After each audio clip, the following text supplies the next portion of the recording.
Let's now take you live to Ziyanda Ngcobo, who is at the IFP's election manifesto launch at the Moses Mabhida Stadium. Ziyanda, the IFP leader Velenkosini Hlabisa delivering his party's message of change to a packed Moses Mabhida Stadium. How has his message resonated with their constituency?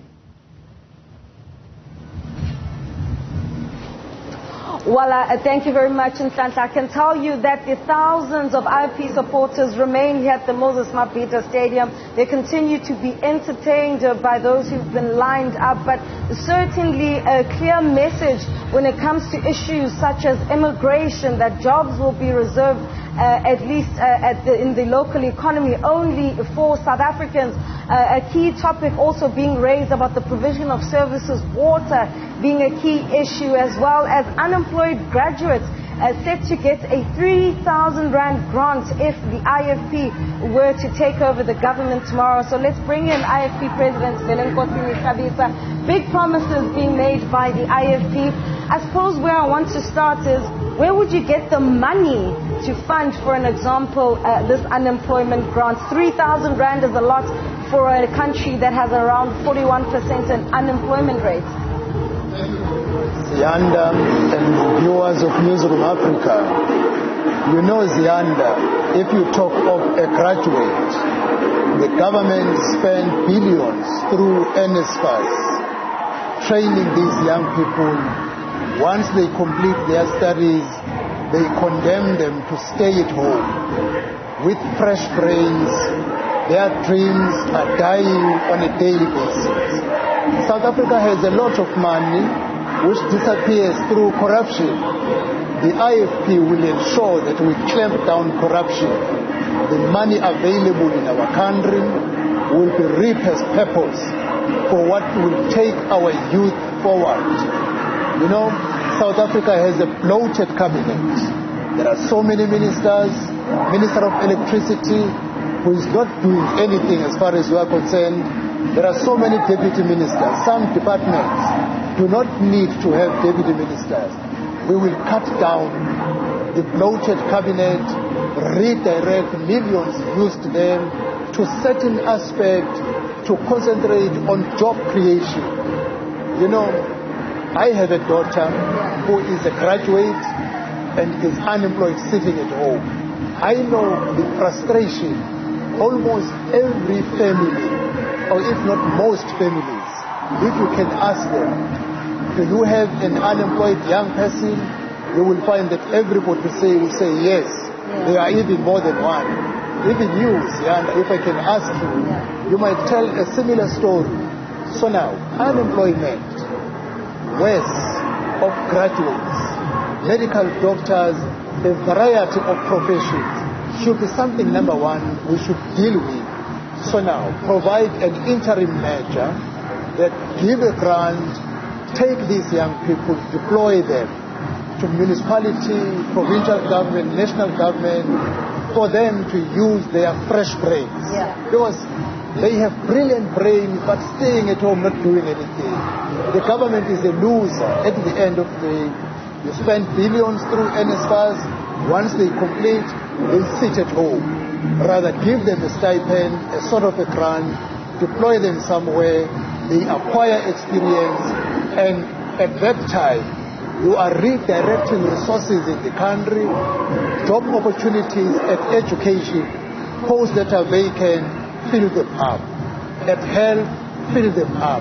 Social welfare, fill them up with the social workers who are unemployed. So now, there is no country that can go forward when your great minds, young and fresh minds, are underutilized, staying at home. So now the question of where the money comes from. The government have a lot of money that is being abused.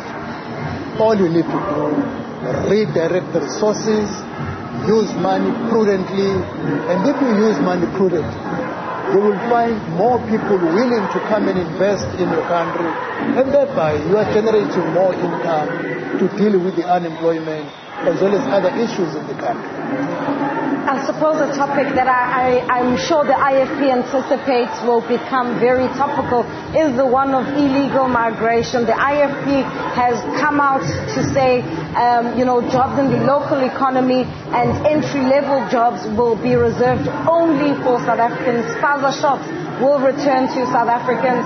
And you've been also quick to say that this is it's not because the IFP is xenophobic, but you have to put South Africans first. Why frame it in that way? Ziyanda, the IFP is decisive, and we are bold to make the right statements. We are not afraid to say what other political parties are afraid to say. Internationally, citizens of that particular country come as a priority when it comes to jobs, when it comes to services. In South Africa, we have many people who are foreign nationals working and doing unskilled jobs, and we have 41% young people sitting at home. At one stage, my daughter is a doctor by profession. She said, I want to do anything that will take me out of home and get, no matter how little I'm going to be paid, because I'm tired of staying at home. Now, if you don't put your citizens as a first priority, you allow anyone to come and take any job, something you won't find in any country. Go to Mozambique, you won't find such. Go to Zimbabwe, you won't find such. Whatever little job opportunities are available, first people should be attended to as citizens of the country. Go to any country throughout the world. There is no one who is allowed to be in a country not known who is you, what are you coming to do here, for how long are you going to stay here. I was in Mozambique in November. When I arrived in Mozambique airport, they said, how long are you going to stay here? I said 7 days. Where are you going to be staying? I gave the address. And on the day when I was returning, they said, thank you for honoring your 7 days to be in Mozambique, which is not the case in South Africa. That currently exists. In fact, in your 13-point plan, you suggesting deploying the army to the borders, but also building a wall. That sounds very Trump-like, as some would argue. Is that the best way to deal effectively with the issues of illegal migration? Because you could argue that it's a number of factors, whether you talk about diplomacy with countries such as Zimbabwe.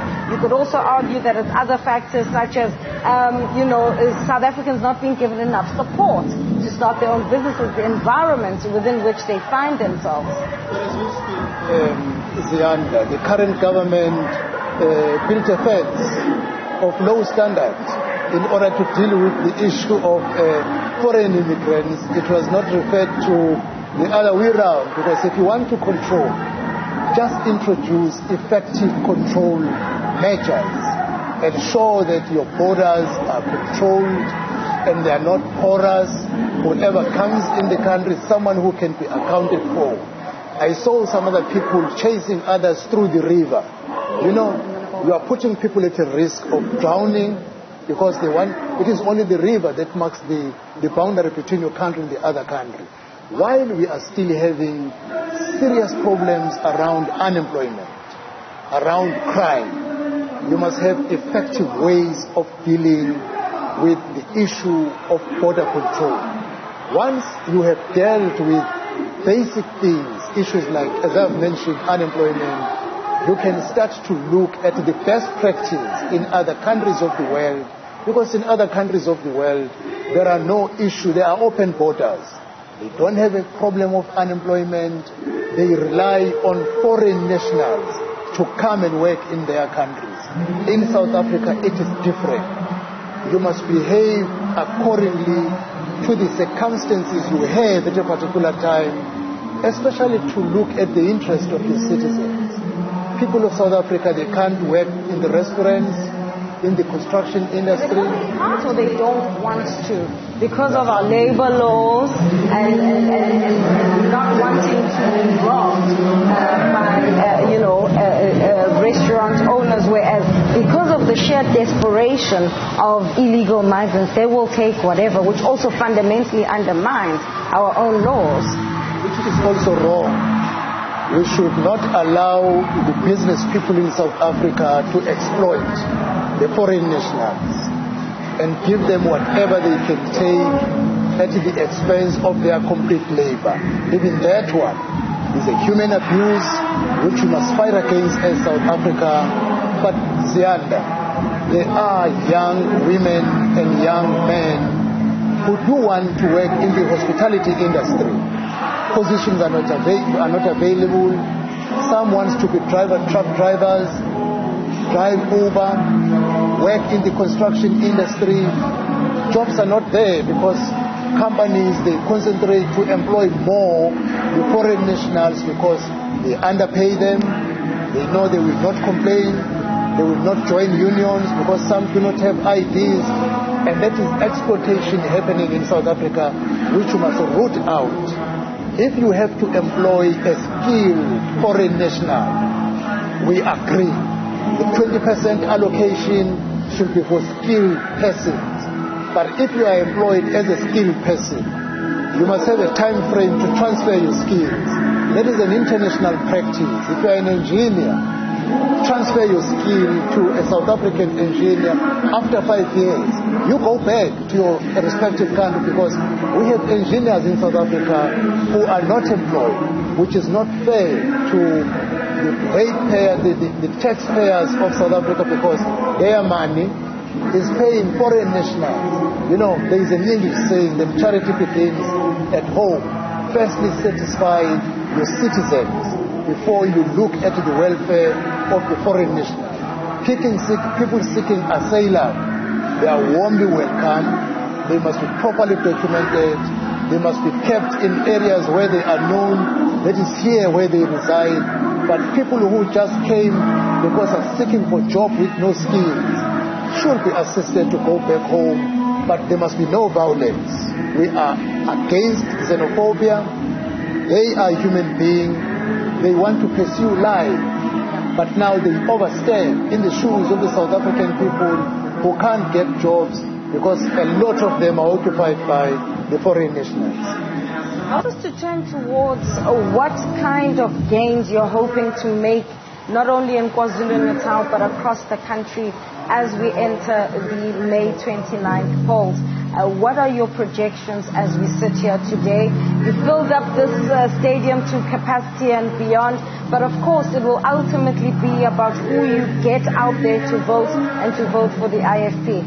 See, Ziyanda, we have three main targets. Yeah. First one, reclaim KwaZulu-Natal, either alone or through coalition.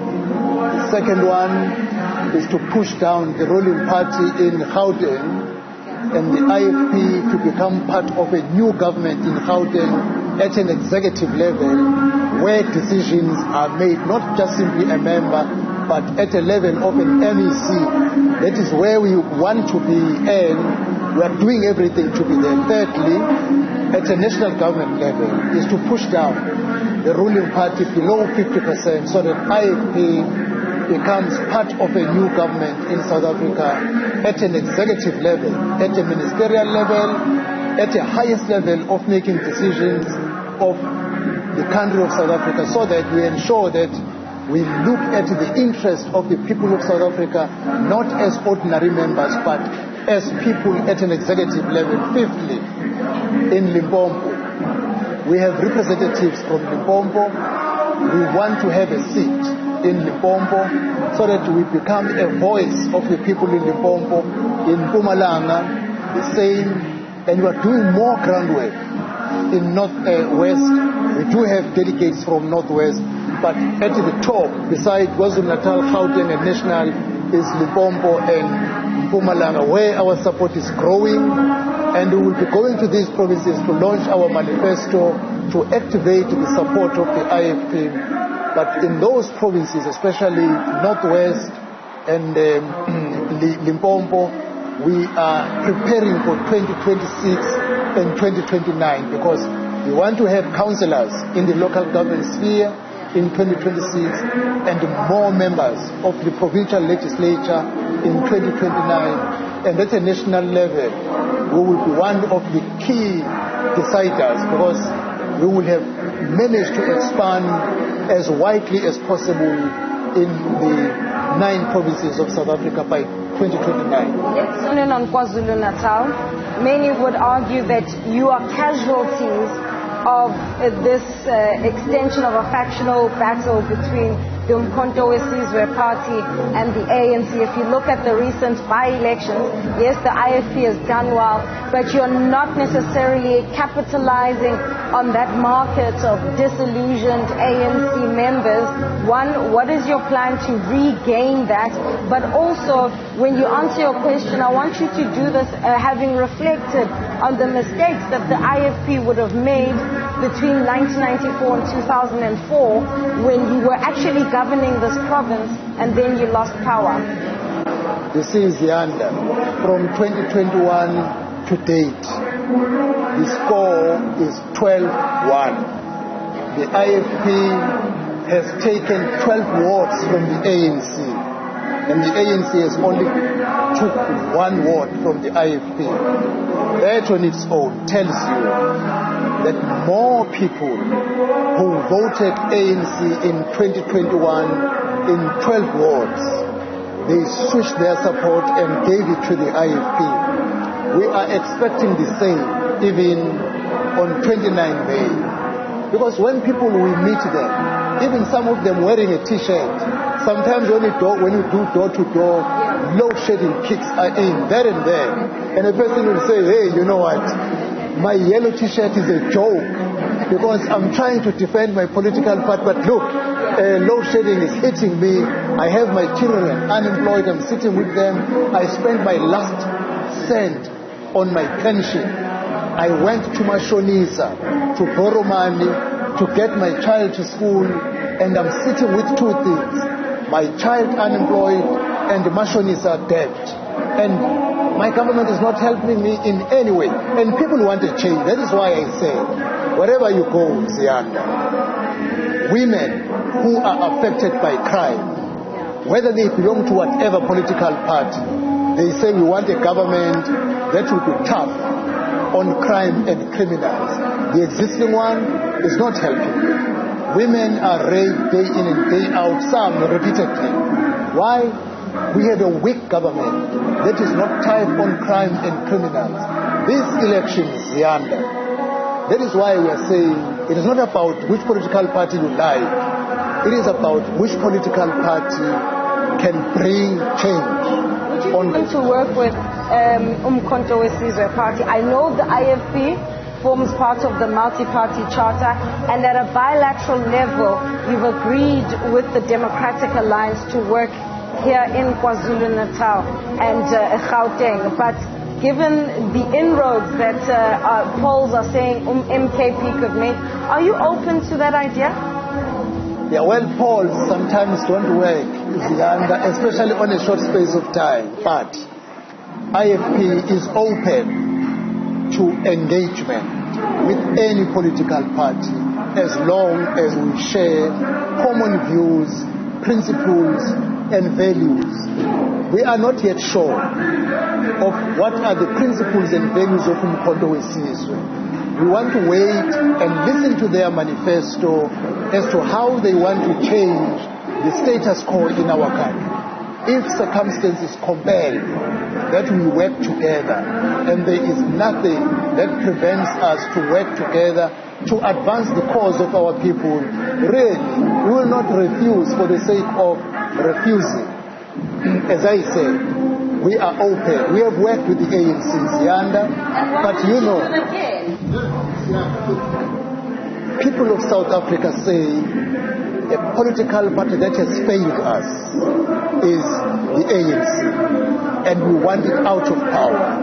Now, if people give you support to remove ANC and you bring it back through the back door, what people will say? They will say, but look, we want a change. We are bringing the same person who has failed us.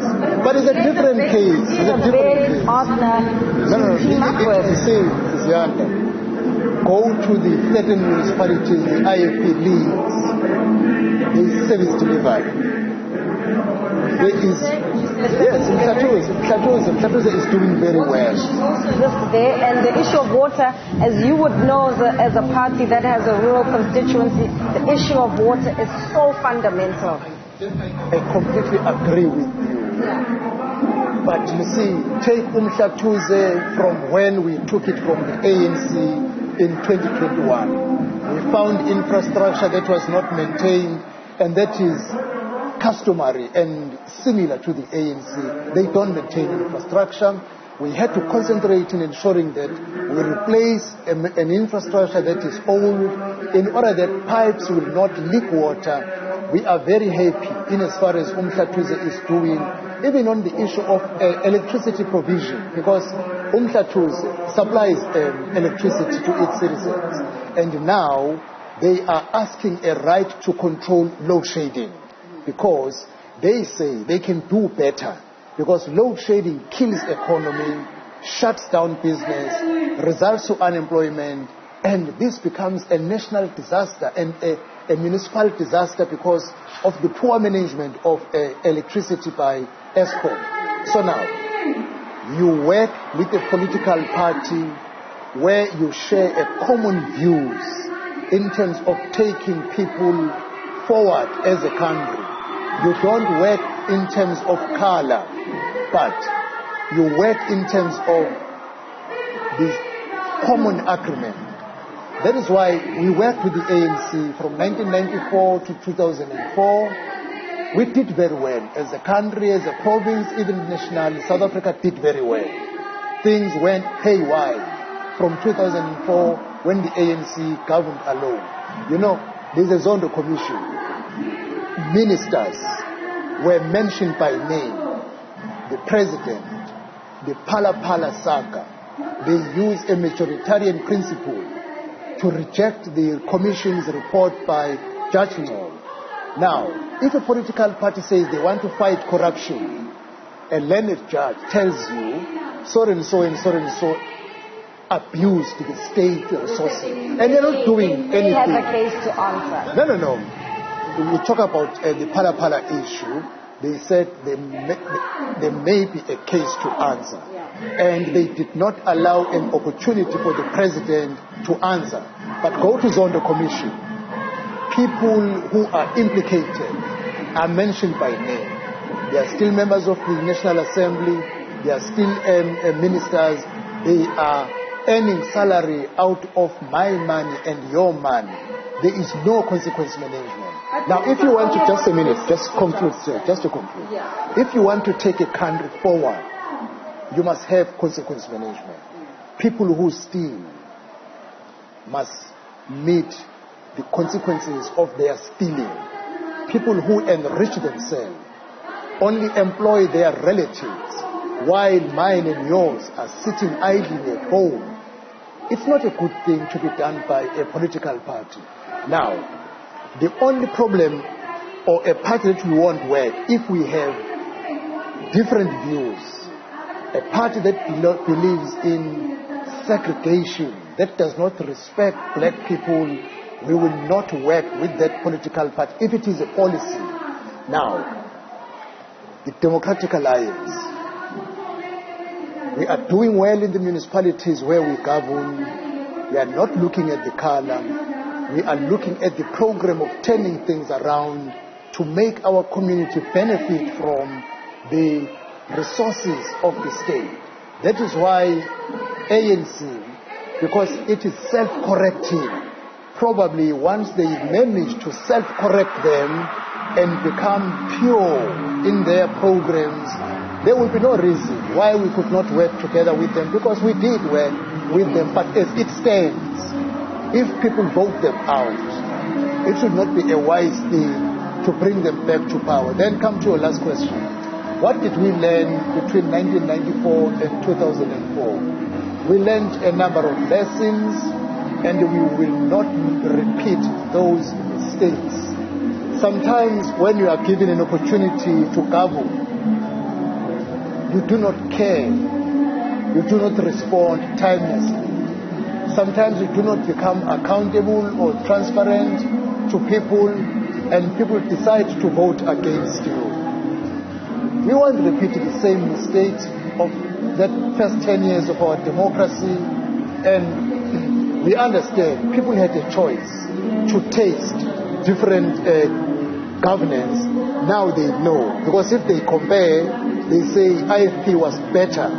We never had graduates unemployed during its tenure, and we know if you can bring back the IFP, there are things they will deal with and completely bring solutions to them. The issue of crime, people know there was no effective criminal elements running rampant in our communities in KwaZulu-Natal. That is where we are, and they know, because the IFP is decisive on matters. We will deal with criminal elements. Whoever is implicated, we will never shy away because so and so is connected, and we will bring KwaZulu-Natal, South Africa, a law-abiding country. That is what people will then choose to vote the IFP. But to conclude, we learned a lot during the first 10 years. We won't repeat similar mistakes. We have learned even at the municipal level. We lost some municipalities and we regained them, and we are trying our best not to lose them in 2026, but to reclaim the remaining ones that we once governed in KwaZulu-Natal and spread to Gauteng and other provinces of South Africa. We've run out of time. I would have loved to continue engaging with you. Velenkosini Hlabisa, I mean, there's so much to talk about, the future of the IFP. This is the man who is in charge and at the helm of the party. Of course, the first democratic election that the IFP will be going into without Umntwana kaPhindangena, Prince Mangosuthu Buthelezi. But of course, many plans have been outlined, a 13-point plan in that manifesto, and key amongst those issues is dealing with illegal migration. It's back to you in studio in Santa.